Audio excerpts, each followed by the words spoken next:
Good morning. Hey, Seattle. As always, it's your girls, Jasmine and Shantae. Welcome to another Thursday morning and another episode of The Way with Jazz and Tay. We'll be bringing you lots of laughs and class to get you ready for the day and the weekend ahead. Will it be the way or not the way? Find out and join the conversation. You're feeling at the back, I should move on. All my friends tell me that still some nights I break down and I think about you, singing out loud, driving down the coastline. I think about you, staying up late, planning out our whole lives. I know you're gonna say you're not the one for me, and I'm just confused. But I think about you when I think about forever. Oh, that is Such so fun. a beautiful song. Yes. I just got the chills a little bit. Yes, so I'm did like, I I got in was my feelings. Yeah.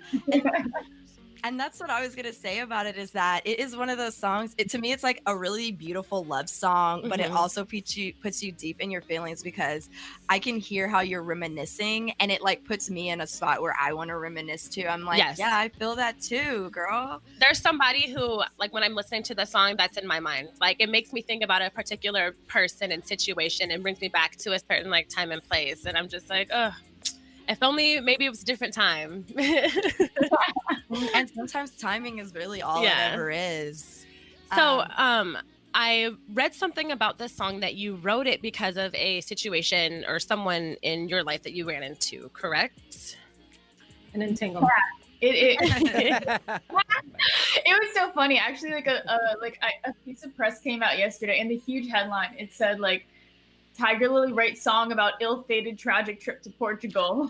Like, oh my gosh. Okay, that's not the one that I saw. That's one way to look at it. Yeah. It was like it was a guy who I had met studying abroad. I actually met him in a dance club, and I thought he looked like the Spanish, like Adam Levine, but like a Spanish version. Okay. I was like, that's a nice look. And so we started talking, and I just like was like completely like enamored with him for like 5 years. And I think it was a situation where we didn't have, I mean, I don't really know what happened. All I know is somehow I ended up in Portugal like 5 years later telling him I was in love with him. And I thought he'd always felt the same because he had acted like that for like 5 years. And we'd always been like traveling back and forth to see each other. And he was like, no, like, I just like, it's not like that. I just kind of keep you around. And it just totally broke my heart. So I told Lisbon about it. She got gaslit, is what she's saying. Dude. Oh my god. Oh my God. I wish I could say that I don't know that feeling, but I just want to say good job of writing such a beautiful song because ew. Yeah, my song would not have been as nice. Yeah, it would have been something else. Oh, go ahead. I was We do that often. I think it's weird. I was gonna say this is like a very sultry pop song, and you know, talking about how you started off doing grunge rock. I wanted to actually kind of like switch back to that conversation because I was also reading an article from you, and I just really wanted to know more about that situation. There was like a specific time where you guys were told that you should move to Japan and do J-pop instead. Correct? Yeah, I remember we did this. We had done a like a prominent battle of the bands, and like the advice and feedback we got was just it had like nothing to do with it was like it wasn't about our performance, it was all about our image, and people just kept telling us like, because I mean it was with my sister and cousins, so it's like 3 like young Asian American women in a grunge band, and I mean that doesn't really fit in with what grunge has been. And right. I think people were kind of confused by us, and they were like, why don't you try like J-pop or K-pop, and then maybe you'll like blow up. And I was like, that's not what we're doing at all. It also seems like a microaggression as well. Yeah. Like, who says that? That really had me stuck because I was like, I don't know how I would have handled that situation. If that's something that grunge doesn't like have or out here, that's not a common thing. Why is that not someone that you would want to try to uplift and push forward? And that doesn't make any sense. I also want to tack onto it. So like from this whole, you like went from being in a grunge band, and you did that for how many years, you said? I started that when I think it was like 13 or 15. We were really young. It was back in high school. Yeah. So when did you decide that you wanted to go pop? Like you wanted to do pop music instead? Was it like something that it was like as soon as the band kind of like broke apart, you knew that it was your calling, or was it like it took you a time while to decide on that? I had always loved pop music. I think it's funny because actually at the time, you know, when I was in the band, I thought we were making pop, like I kind of thought like we were kind of making pop music, and now I listen back to it and I was like, this was so not like this is pretty out there. So I'd always loved pop music, but I think I grew up listening to a lot of rock music and like Radiohead. I grew up on bands like that. And so the music I was making, it really wasn't mainstream pop at all. It was pretty indie, but I'd always had that love for pop music. So when I was trying to think about what's next, I was like, that would be great. And I mean, in Seattle, even when I was in that band, I was singing on a lot of local artist tracks. So I was singing on like Travis Thompson's tracks. I knew Travis before he even started doing music, when he was a poet. Oh, how fun. So yeah, way back in the day. So I was singing on his tracks. I was singing on Adam Nystrom's tracks, a lot of local artists that were doing something completely different. And I was like, and I always loved how my voice sounded in those songs. And I was like, it'd be cool to do something like more pop. Yeah. So you do have a very pretty and really like a good voice for pop. You know, it sounds so nice and natural, and it's so weird. Like you can hear people that make music. And are you playing guitar on this song as well? Yeah. Is that also you, by the way? Yeah. I knew it. We had a feeling. We had a feeling, you know. So it's one thing to not only like play guitar on it, but also sing on the track and sound so good and have it sound like one awesome cohesive piece. Is just, that's amazing. We hear a lot of local music that maybe the vocals are off or the music is too loud or low or something. This sounds like such a perfect track. You did such a good job on it. I listened to it how many times this morning getting ready? I listened to it like 10 times. I had it like on repeat, and I was like, oh yeah, this is definitely, you know, I was definitely in my feelings, thinking about a boy the whole time. I had some guys DM me after it came out, and they were like, this makes me think about my ex-girlfriend. I was like, that's when I knew. I was like, wow. You're in your feelings too? Oh my gosh. How long did it take you to write Lisbon? Mm-hmm. I actually wrote it in like, I mean, there were definitely like the iterations of like the electric guitar lines and stuff. Those came later, but like the song itself and like the lyrics and all that, I wrote it in one night. And I found like with the songs that I've loved, that I've done most, it's usually songs that'll come out in one night, because you're feeling so many emotions, and this song has to come out. It's like you're not pushing it at all. It's just like it needs to be written. Yeah, I love it. One last thing. Are you still in contact with this boy? I knew you were gonna. It's complicated, because I decided I wanted to be his friend. It was funny. We'd always had this relationship where we'd help each other out with like translation stuff. I mean, he's so romantic. Yeah, he'd be like, "Can you help me with the English on this essay?" And I'd be like, "Can you help me with Spanish on this essay?" But you know, he actually disappeared right before the song came out, like the day before, and I haven't heard from him since. And I know that he is not ignoring all these posts I'm doing like 24/7 on my Instagram. So to be continued. Interesting. We're gonna have a Lisbon part 2. Seattle, the reflection on Lisbon. That is Maya's just rolling her eyes. She's like, no. I know, it's funny. As soon as I asked if you were still talking to him, she was like, oh.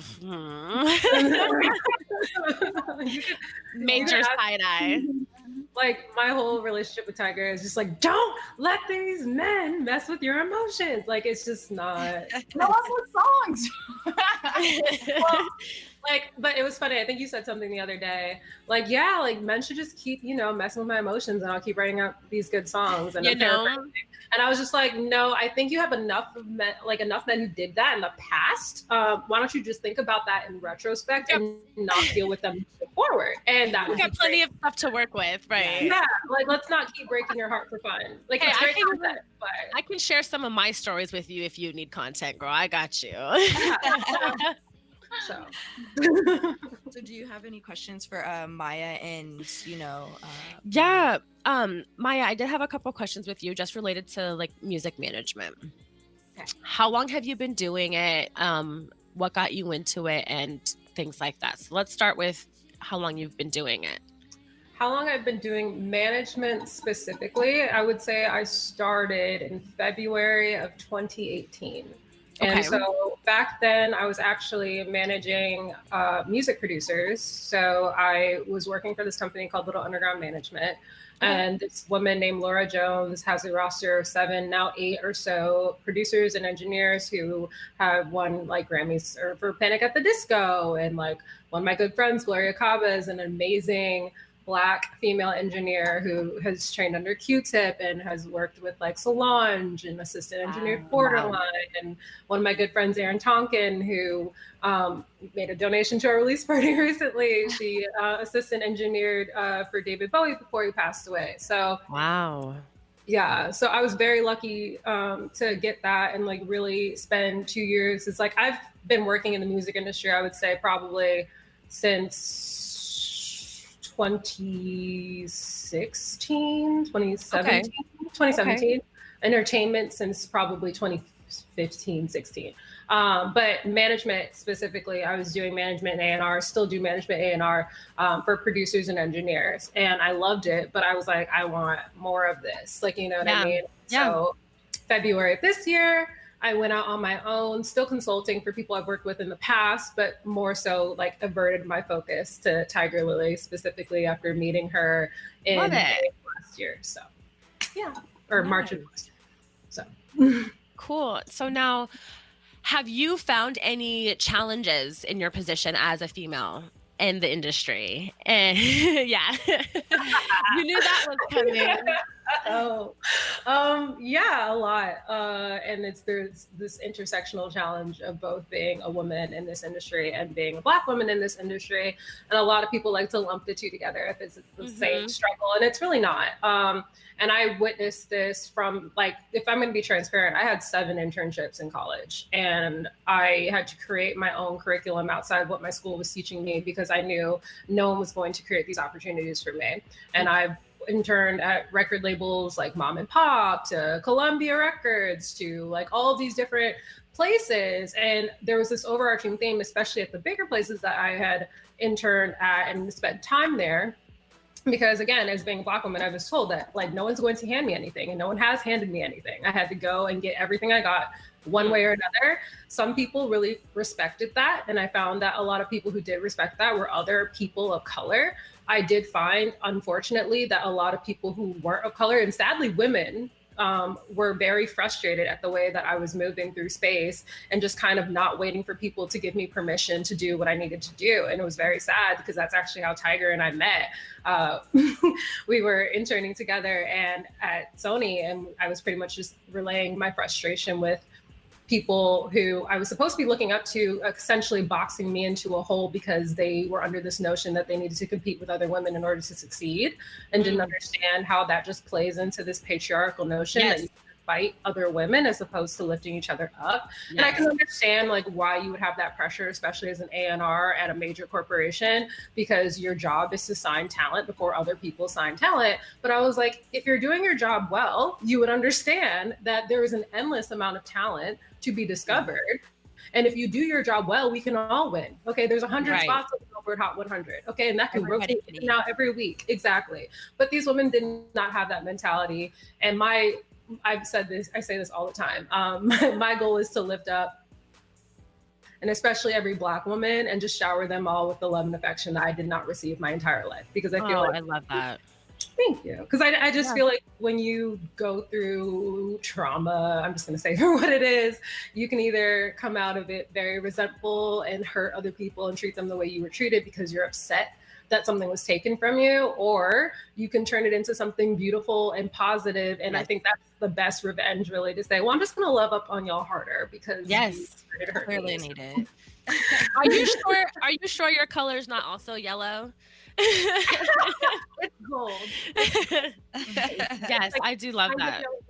Yeah, thank you. I appreciate that. That was beautiful. Yeah, thank you so much for answering those questions. I know that it can be hard as a Black woman in period, let alone being in that kind of industry. And you know, totally, people want to step all over each other's toes. And and that's my biggest thing too. I'm just like, you guys, I think every success, I've always said, and I say this to my friends, and someone else said it to me, and it stuck with me. This man, his name is Odyssey. He's actually very well-known, like Sudanese musician. But I remember I was at his studio one day and he was like, yeah, I like to operate out of abundance and not scarcity. And I was like, whoa. I remember he told me that like last year, and I was just like, yeah, because essentially it means like if you just give, like, don't be stupid, you know, like preserve yourself. But like if you cannot go wrong with love, you know, you set up boundaries and make sure people don't take advantage of you. But me helping someone is not going to hurt me. And if they decided not to help me back, that's not my problem. It's like, I feel good knowing that I did what I was supposed to do. And you can believe in karma, you could not. But like, I just think the more good I put out into the world, I'm going to get that back. Absolutely. I preach. I'm a firm believer of that. And I'm a firm believer of manifesting what you want. That's a whole one last quick question here before we jump into our next break. We want to talk about the release party that you had for Lisbon, Tigerlily. And you guys had a fundraiser, a benefit concert on IG Live to the Marcia P. Marcia P. Johnson. Thank you, Johnson. I almost said the wrong last name, and I was like, why did you choose that? You know, what is it about the foundation and what you believe in that made you want to do that? Yeah, so Martha P. Johnson, she was a famous transgender rights and gay liberation activist and self-identified drag queen. And I had watched the Netflix documentary that they put out on her. Right. Yeah, it's called The Death and Life of Martha P. Johnson, and it's wonderful. And I mean, growing up, I actually had a lot of transgender friends. And when I watched that documentary, it just really stuck with me, like, just like the disproportionately high rates of violence that trans women face, and especially Black trans women. And I mean, Martha lived such a colorful and beautiful life, and then she had a tragic death. They found her in the Hudson River, and they had initially ruled it as a suicide. And everyone who knew her was like, that was definitely not a suicide. Right. And you see the reaction of like the police; they just completely brushed it over. And just like it was just so sad to see that, and that's something that's still going on. And I mean, she years ago, but like when just watching right now with the Black Lives Matter movement, just the outcry from the trans community about the deaths of like Dominique Fells and Ryan Milton, and people just aren't giving those deaths the same attention. And so I was like, this is something that's really important, and it's especially timely right now with what's going on. So that's why we wanted to hold the benefit concert. Yeah, that was awesome. That is tuned in. We watched for Campana's. We did, yeah. We happened to tune in right as Campana was starting. We're like, oh, hey, that's a familiar face. Yeah, that's really cool. We are huge allies, and we're always looking for ways that we can, you know, use our voice and our platform to be better allies and participate more and look for opportunities. So it's good to know that there's a foundation like that out there, and we could probably do our own part to help and contribute and be better allies. I also wanted to know, like, overall, did you guys meet your goal for the fundraiser? Or did you surpass it? Okay.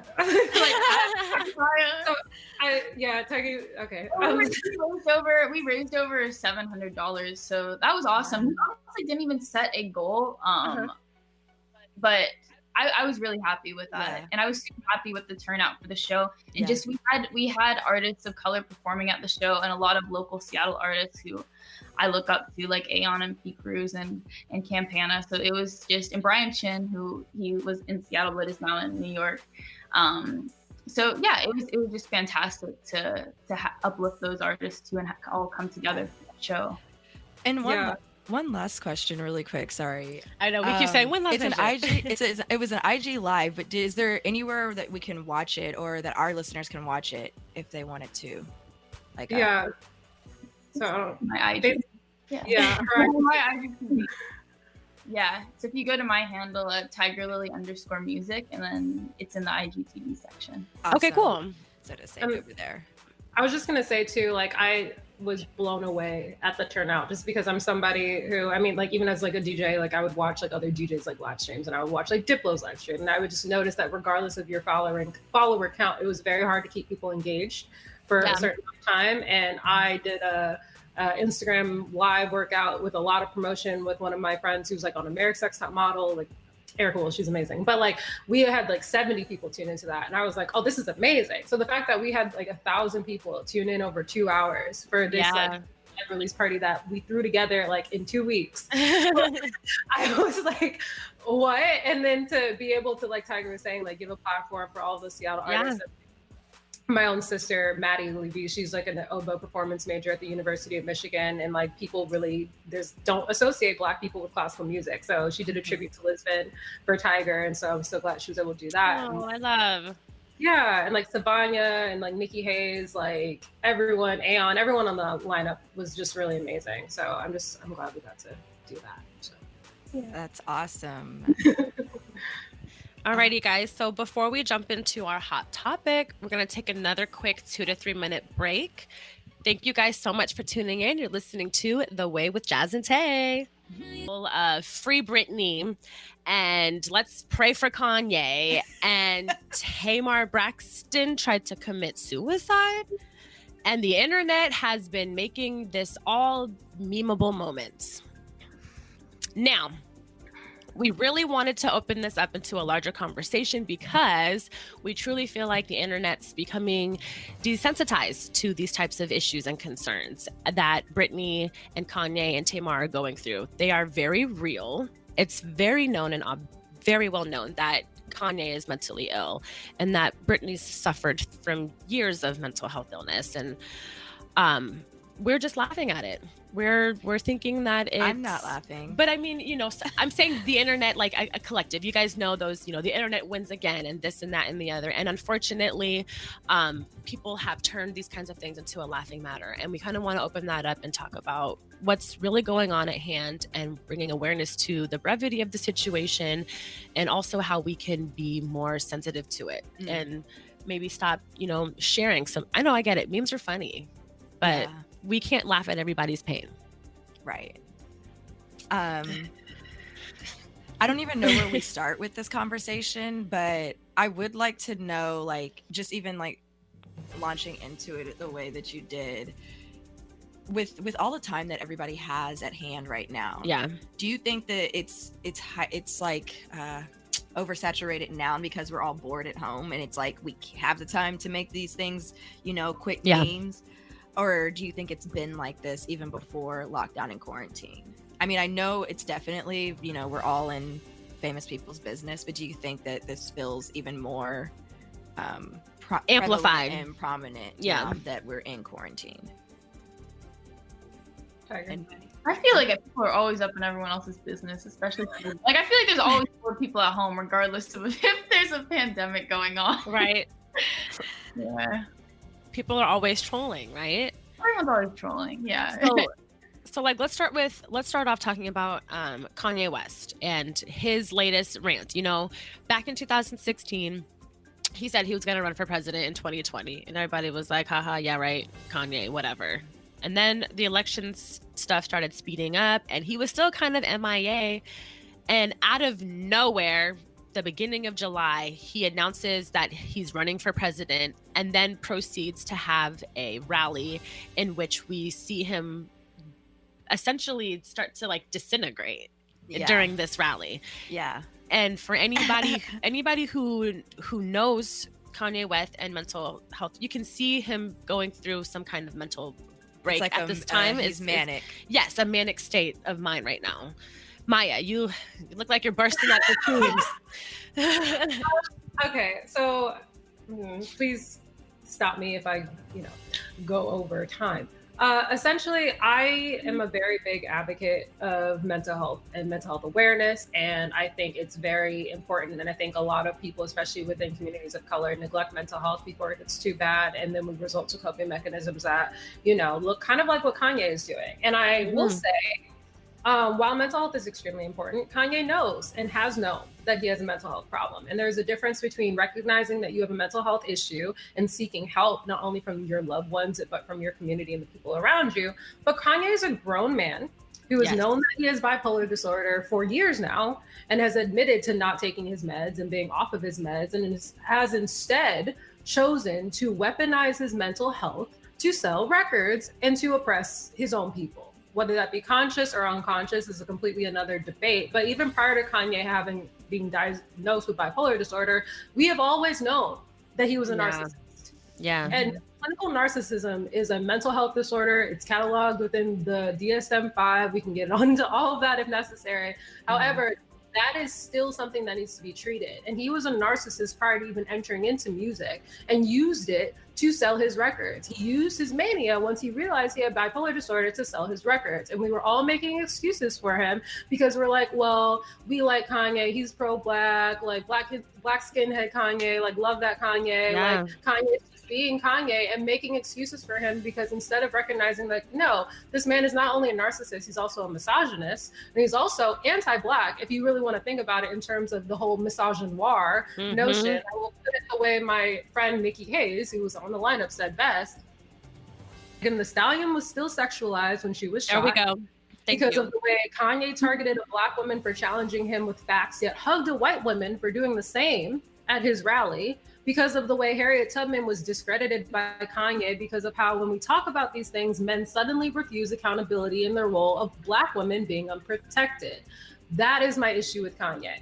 Because if Kanye really wanted to get help, and I think he is known that he is needed help, but has instead chosen to, with his narcissistic self, I got enough control over this to the point where it's making me money and it's giving me attention. So I'm going to let it run free. And it may be getting to a point where it's a little bit outside of that control that he thought he had. Because again, we all know that Kanye thinks he's a god. And so Kanye doesn't think he's self-proclaimed. And if we're really going to get into it, I do not personally have favorable opinions of the Kardashians and their family for many. Right. However, what I will say is bothering me the most, and I tweeted this the other day. If y'all want to follow me on Twitter, that's your own prerogative. The Kardashians are problematic in so many ways, but I find it so funny how y'all wait to hold them accountable for anything until it is a grown man who's in trouble because he's been a narcissist with unhinged mental health issues that he refuses to treat. It is not Black women's job, and it's not white women's job. It's not any woman's job to police another grown adult, especially if he's someone who does not want to get help. I am all for getting people help with their mental health issues, and I can understand not wanting to seek treatment can even be a symptom of those mental health issues. However, you can only help people who want to be helped. And I will say, as somebody who has encountered plenty of loved ones in my life with unchecked mental health issues and checked mental health issues, the difference being, I have a very, very close friend of mine who I lived with for a year and a half. And she had told me that she had borderline personality disorder. And I told her, well, and she told me, like, I used to be a very bad person. I used to treat people very terribly close to me. I did not want to be that person. So I got help. And I will say that throughout my entire time with living with this woman, she never once took her mental health issues, despite being very serious and very grave, out on me. Because she did not want to be that person. Kanye is probably He does not care, and is taking out what he's dealing with not only on the world, which is why we care now, but on his own family. And we can make arguments. So actually, I did want to say something about that. I'm glad that you brought that up because we were talking about how like Kim Kardashian, everybody's expecting her to hold him accountable. And why are you not there with your husband? Why are you not with your kids over there and blah blah blah? I said that. And well, no, there's other. But you're not the only one. You're not the only one. But, I did. She also brought up a good point that Kim Kardashian herself is a narcissist. Okay. Yes, very true. You put Kanye and Kim together with his unchecked mental health, and then everyone's wanting Kim to speak up and say something, in which she did, and she's basically saying the same thing that you are, that Kanye, we cannot do anything for him unless he wants to do it. There's nothing that we can say or do about this unless he actually wants to get that help. So I'm really glad that you said that because it takes that person. It takes the will and the want from them in order to make that change. And you also bringing up that you have somebody in your life who's dealt with that and has made that effort to not be that way towards you speaks mountains to it, because I have a friend in my life who also struggles with stuff like that, and the same kind of thing, you know, she's open with me about what she's dealing with and what she's going through, and we've got our boundaries when it comes to that. I respect that, and we don't, you know, I've never taken anything personally. I've never felt like her mental health has affected our relationship because of that. Right. And like to your point about Kim too, and like thank you for that. And like I will say Kim is a narcissist and her mother's a narcissist. And like you have two narcissists now raising their children who, despite not knowing what's going on behind closed doors, I see about how he speaks about his daughter and it terrifies me, honestly. Yes. And I will say though, to that whole point, Kanye was a narcissist who knowingly went into and married into a family that he knew were narcissists. That was his choice. And so even if it was, and I of course think his mental health has gotten worse since being in that family, but that was still his conscious choice that he made at his big age to go and marry into this family. So I cannot sit here and feel sorry for someone who was constantly putting themselves in harm's way knowingly. Do I feel bad about his mental health issues? Yes. Do I want him to get help? Absolutely. But again, we can only help people who want to be helped. So we have to get ready to wrap it up, but I do want to pose a question that we'll probably put on our Instagram story. Why do you think that the Black community or the African American community feels a need to shelter Kanye or to shelter other African American influential people who have done bad things or are doing bad things that are detrimental? Because there's this whole, we're rooting for everyone who's Black, or protect Kanye at all costs. Why do you think that is such a prevalent stance? Like why do we feel the need to shelter Kanye? Why do you think people are turning a blind eye to the fact that he's a narcissist? We don't have time to get into it when we got to go ahead and get it wrapped up, but I do want to pose that question. Yes. And then put it out to Instagram. If you want to answer it, Maya, I'd love to put it out for our on Instagram listeners. Yeah, if you want to shoot us a quick video, that would be great. But let's go ahead and go through our recap, ladies. So introduction and icebreaker, I'm gonna say, is absolutely the way. Absolutely. We all learned a lot about each other in a fun way. Yeah. We're all convertibles. Yes. Lamborghini. Review of the week, Lisbon. Lisbon's definitely the way. Definitely the way. Absolutely. It's beautiful, really, Tigerlily. I'm probably going to go listen to it again some more, honestly, so I can get even more in my feelings. And then the hot topic, mental health and the internet. I'm going to say it's not the way. I don't think that it's really a place where we should be discussing that if we're not going to be discussing it in a healthy way that's productive. Thank you. That was perfectly summed up. Yes. Because the internet wants to make a joke out of everything. So, yeah. And I love that. It's not funny. No. Yeah. I agree. All right, guys. Well, thank you so much for joining us today. If you guys can really quickly in 1 minute plug yourselves. Tiger, go first. Okay, I got lots of plugs. So the music video came out yesterday for Lisbon too, so that is really exciting. And I actually made that music video using clips of the actual trip that inspired the song. So check that out. Everything is on my Instagram at Tigerlily_music. The link in my bio is links to the music video and all of that. So check that out. We're on Twitter. We're on all the profiles. Please follow her on Spotify. Please add the song to your playlist. It really helps us out a lot. I added it on Tidal. I got you on my Tidal. Thank you. In terms of my plugs, you can follow me on Instagram.com/itsmymy_xo. That's ITSMYMY_XO. I have a link tree there with all of my stuff. Go crazy. There we go. Awesome. Thank you guys so much for joining us. You guys have a great day. And thanks for listening to The Way with Jazz and Tay. As always, thank you so much for tuning into The Way. Catch you next week, same time, same place. Follow us on Instagram at The Way Jazz and Tay and on Twitter at The Way JT. Don't be afraid to DM us if you have any questions or suggestions about the show. Until next time, bye. Peace.